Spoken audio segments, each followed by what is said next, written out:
আসসালামু আলাইকুম। শুরু করিতেছি মহান আল্লাহর নামে।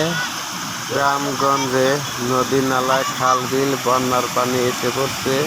আজকে আসলো দলের শরীফ নদী, গোহালিয়াবাড়ি দলের শরীফ নদীতে আজকে প্রথম পানি আসলো। পানির স্রোত অনেকটাই বেশি, পানির মধ্যে কেউ নামবেন না।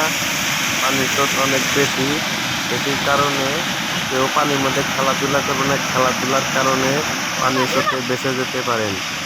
আজকে এই জায়গায় প্রথম ভেঙে গেল পানির স্রোতে। এক চাইতেছে পানির ধারে বাঁচবো, তাকে ভাসিয়ে নিয়ে গেল। আর পানির মধ্যে কেউ মজা লইবেন না, পানির মধ্যে মজা লইলে সে মৃত্যুর সম্ভাবনাই বেশি। পানির স্রোত কিন্তু অনেকটাই বেশি। দলের শরীফ নদীতে কিছুক্ষণ আগে পানি আসলো, আসার কারণে অনেক স্রোত। স্রোতের কারণে কিছু মানুষ পানির মধ্যে নেমে খেলাধুলা করতে আছে। পানির মধ্যে কেউ খেলাধুলা করবেন না।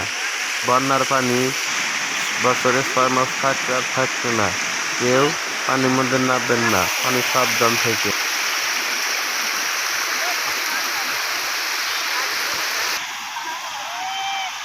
তাই বর্ষা মাসে কেউ পানিতে নামবেন না। পানির স্রোত অনেকটাই বেশি। বর্ষার স্রোতে পানি অনেকগুলা ভাসিয়ে নেয় মানুষ পানির মধ্যে গেলে বাঁচার সম্ভাবনাই কম। এই এক বাচ্চা পানির স্রোতে খেলা করতে আছে, সে জানে না যে আমি ভেসে চলে যেতে পারি, তাই তাকে সাবধান করা হলো।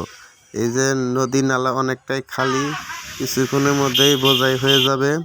পানির স্রোত অনেকটাই বেশি। গোহালিয়াবাড়ি বাজার, কুমারবাড়ি অনেক মানুষই তামসা দেখছে, অনেক রকম বসে আছে, পানি কিভাবে স্রোত দেখতে আছে।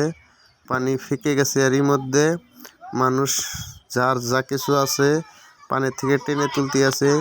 অল্প সময়ের মধ্যে পানি নদীতে বুক হয়ে গেছে।